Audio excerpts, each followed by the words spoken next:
Você já parou para pensar que talvez, num passado muito distante, toda a humanidade falasse uma única língua?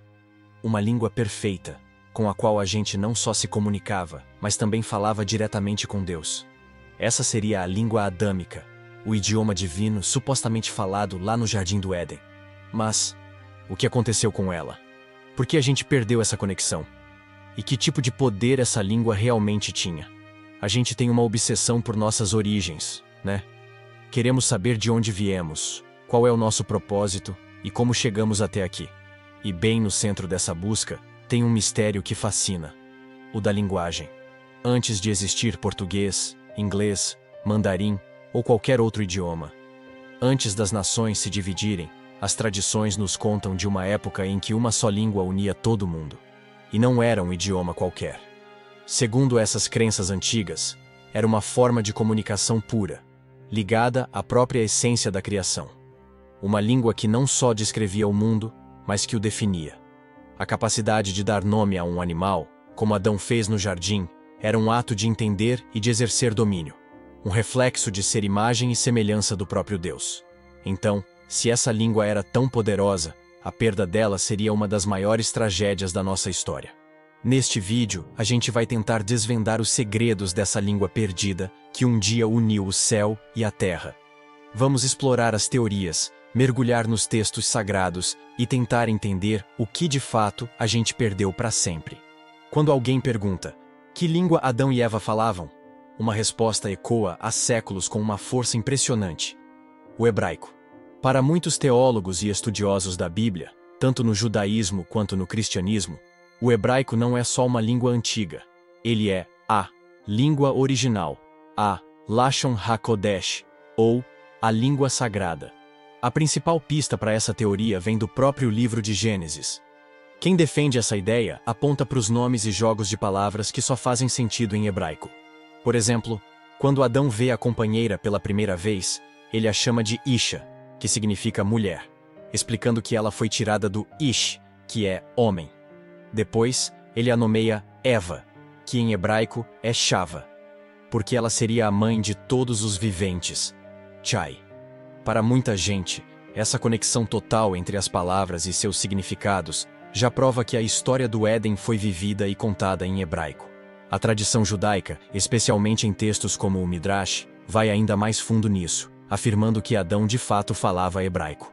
A lógica é que essa língua foi ensinada a ele pelo próprio Deus, sendo o canal principal de comunicação entre o Criador e a criação. A ideia é que cada letra do alfabeto hebraico tem um significado profundo, uma ordem numérica e um propósito que vai muito além da simples fala. A letra Aleph, a primeira, por exemplo, simboliza o Deus único.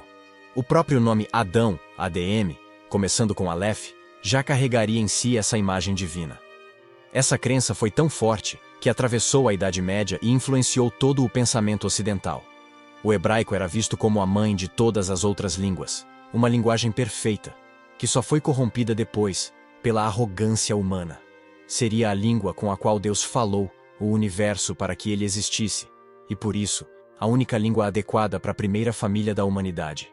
A teoria do hebraico é forte, mas existe outra corrente de pensamento que sugere algo ainda mais místico. E se a língua do paraíso não fosse o hebraico que a gente conhece, mas uma língua adâmica ainda mais pura e poderosa? Uma língua que talvez tenha se perdido completamente, sem deixar nenhum rastro. Essa ideia, que a gente encontra em correntes místicas como a Cabala e em algumas vertentes do cristianismo, enxerga a língua do Éden não como um monte de palavras, mas como uma ferramenta de poder divino. A crença aqui é que falar essa língua era entender a verdadeira natureza das coisas. Pensa comigo. Quando Adão nomeou os animais, ele não estava só inventando um rótulo para cada bicho. Ele estava percebendo e declarando a essência de cada criatura. Um poder de definição que Deus tinha dado a ele. Era uma linguagem de conceitos puros, onde não existia ambiguidade, mal-entendido ou a chance de mentir. A palavra e a realidade eram a mesma coisa. Nessa visão, essa língua perfeita foi a primeira vítima da queda. Com o pecado original, a harmonia entre o homem e Deus se quebrou. E com ela, a clareza e o poder do idioma original começaram a se perder. A comunicação se tornou imperfeita, assim como a própria natureza humana. Essa crença numa língua perfeita perdida ecoou pela história. O estudioso do século XVI, John Dee, por exemplo, achava que tinha redescoberto uma língua dos anjos, ou enoquiana, que ele dizia ser a verdadeira língua adâmica, revelada a ele por anjos. Movimentos religiosos mais modernos, como a Igreja de Jesus Cristo dos Santos dos Últimos Dias, também têm suas tradições sobre a língua adâmica, descrevendo-a como pura e imaculada, e acreditando que ela vai ser restaurada no fim dos tempos. Essa busca sem fim pela língua original mostra um desejo profundo que a gente tem: o de voltar a um estado de compreensão perfeita e de papo reto com o divino. A gente já viu a teoria forte do hebraico e essa ideia mais mística de uma língua adâmica, uma linguagem de puro poder. São duas visões incríveis sobre as nossas origens. E aí, qual delas faz mais sentido para você? A ideia de uma língua sagrada que sobreviveu, como o hebraico, ou a de uma linguagem de poder que a gente perdeu completamente? Deixa sua opinião aqui nos comentários, porque é muito legal ver as diferentes ideias que surgem sobre esse mesmo mistério. E se você está curtindo essa viagem às origens da linguagem, já deixa aquele like para fortalecer e a gente continuar trazendo mais conteúdos assim. Apesar de todas essas tradições fortes, a gente precisa olhar para um detalhe muito importante. A Bíblia, em si, nunca diz com todas as letras qual era a língua que Adão e Eva falavam. Aqueles jogos de palavras em hebraico, por mais interessantes que sejam, podem ter outra explicação. Muitos estudiosos modernos sugerem que Moisés, quando escreveu Gênesis, pode simplesmente ter usado palavras equivalentes em hebraico para que a história fizesse sentido para o seu povo, do mesmo jeito que hoje um tradutor adapta uma expressão para o português. E é aí que a ciência da linguística histórica entra na conversa para adicionar mais uma camada de complexidade. Do ponto de vista científico, é quase impossível que Adão e Eva falassem o hebraico que a gente conhece. As línguas não são coisas paradas no tempo. Elas evoluem, mudam, criam galhos novos. O hebraico da Bíblia só se desenvolveu como um idioma próprio, muitos séculos depois da época em que Adão e Eva teriam vivido. O idioma que eles falavam, se existiu, seria um ancestral tão, mas tão antigo, que hoje seria irreconhecível. A linguística moderna trabalha com a ideia de que a linguagem humana evoluiu de formas de comunicação muito mais primitivas, e tentar reconstruir uma única língua-mãe para toda a humanidade é uma tarefa que muitos consideram impossível. A gente simplesmente não tem registros para voltar tão longe assim. Então, enquanto a fé nos dá respostas teológicas profundas, a ciência nos lembra que a língua original de Adão e Eva continua sendo, do ponto de vista histórico, um mistério total. Se a queda no Éden foi o primeiro golpe na unidade da humanidade, a história da Torre de Babel foi o nocaute que selou a nossa divisão. O relato, lá em Gênesis 11, descreve uma época em que toda a terra tinha uma só língua e um só modo de falar. Levada pelo orgulho e pelo desejo de fazer um nome para si, a humanidade resolve construir uma cidade com uma torre tão alta que chegaria aos céus, tudo para não se espalharem pelo mundo. Só que essa união toda não era por devoção, e sim por pura arrogância. Era uma tentativa de alcançar o divino na marra, de centralizar o poder e de desafiar o plano de Deus de que a humanidade deveria se espalhar e povoar o planeta. Em resposta a essa prepotência, a Bíblia descreve uma intervenção divina direta. Deus desce para ver a obra e diz: eles são um só povo e falam uma só língua. Isso é só o começo do que eles podem fazer. Agora nada vai ser impossível para eles. Para frustrar essa ambição, Deus não derruba a torre. Ele ataca a base de tudo, a comunicação. Ele confunde a língua daquela gente de um jeito que ninguém mais conseguia entender o que o outro falava.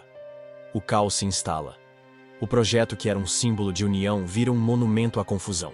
Sem conseguir trabalhar juntos, os construtores largam a torre e se espalham pela terra, cada grupo levando seu novo idioma.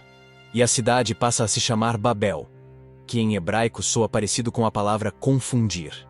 Assim, a diversidade de línguas que a gente vê hoje é apresentada não como algo natural, mas como um juízo divino, uma barreira criada para conter o orgulho humano. Olha só o caminho que a gente fez. Saímos do Jardim do Éden, onde a comunicação com Deus era direta, e fomos parar nas planícies de Sinar, onde o orgulho levantou uma torre e encontrou a confusão como resposta.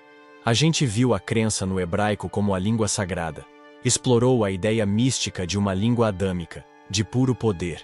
E encaramos o que a ciência diz, que nos lembra que não sabemos de tudo. O que fica claro é que essa história da língua divina perdida é muito mais do que só uma curiosidade. É uma história sobre união, poder, orgulho e separação. A perda dessa língua única simboliza a perda de algo muito mais fundo. Uma intimidade com o Criador e uma compreensão total entre as pessoas. A Torre de Babel não foi só a origem dos idiomas, foi a origem da nossa divisão. Desde então, parece que a humanidade vive tentando consertar o que foi quebrado. A gente cria impérios, tecnologias de tradução, sonha com uma língua universal, tudo na tentativa de derrubar os muros que nos separam. Talvez cada esforço para aprender uma língua nova, cada tentativa de entender uma cultura diferente, seja um pequeno eco daquele desejo de voltar a um tempo em que todo mundo se entendia perfeitamente. A língua divina pode ter se perdido, mas a vontade de encontrar essa unidade perdida continua gravada na alma de todos nós. E você, o que acha? Será que um dia a gente consegue superar a confusão de Babel? Obrigado por ter vindo junto nessa exploração. Se você curtiu desvendar esse mistério com a gente, se inscreve aí no canal e ativa o sininho, porque tem muitos outros enigmas da história e da fé que a gente ainda vai explorar juntos. Até a próxima!